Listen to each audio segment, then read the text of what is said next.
নেতৃত্ব বক্তব্য কথা আপোনালোক আগত কৈ দিলোঁ তাৰমানে মাননীয় মুখ্যমন্ত্ৰী নাই আইন মনা নাই নিয়ম নীতি নামানে নিয়ম নীতি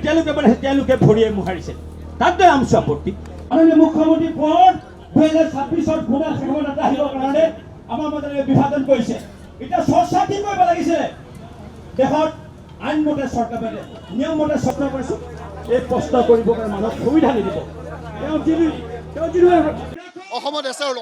এটা স্বাভাৱিক প্ৰক্ৰিয়া আছিল য'ত বিয়া হোৱা ছোৱালীবিলাকৰ নাম হাজবেণ্ডৰ ঘৰলৈকে গুচি যায় মৃত নাম মানুহৰ নাম কৰ্তন হয় ডুৱেল ভোটাৰৰ নাম কৰ্তন হয় কিন্তু এছআৰৰ নামত বিজেপি চৰকাৰখনে হিমন্ত বিশ্ব শৰ্মা ডাঙৰীয়াই বিজেপি দলটোৱে যে গণতন্ত্ৰক হত্যা কৰিবলৈ নামি যাব সংবিধানখন নিক্ষেপ কৰিবলৈ আৰম্ভ কৰিব তেওঁলোকে যে মানুহৰ মৌলিক ভোটাধিকাৰ কাঢ়িবলৈ অপচেষ্টা চলাব আমি কেতিয়াও সপোনতো ভবা নাছিলোঁ সেয়েহে বক্ৰ পথৰে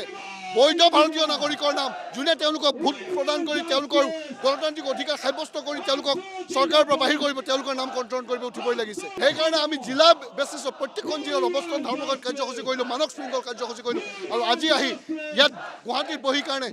আমি এই অৱস্থান ধৰ্মঘট কাৰ্যসূচীৰে স্পষ্টভাৱে ক'ব বিচাৰোঁ যে যদি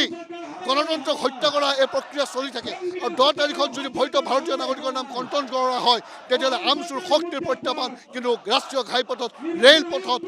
ঘাইপথবোৰত অসমৰ মুখ্যমন্ত্ৰীৰ ঘৰৰ আগফালে বিধায়কৰ ঘৰৰ আগফালে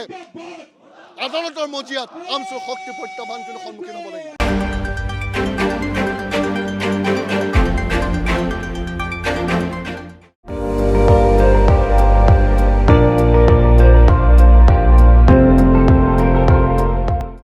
আপুনি চাই আছে ND24 সৰ্বশ্ৰেষ্ঠ নহয় সৰ্বোত্তমৰ দৌৰ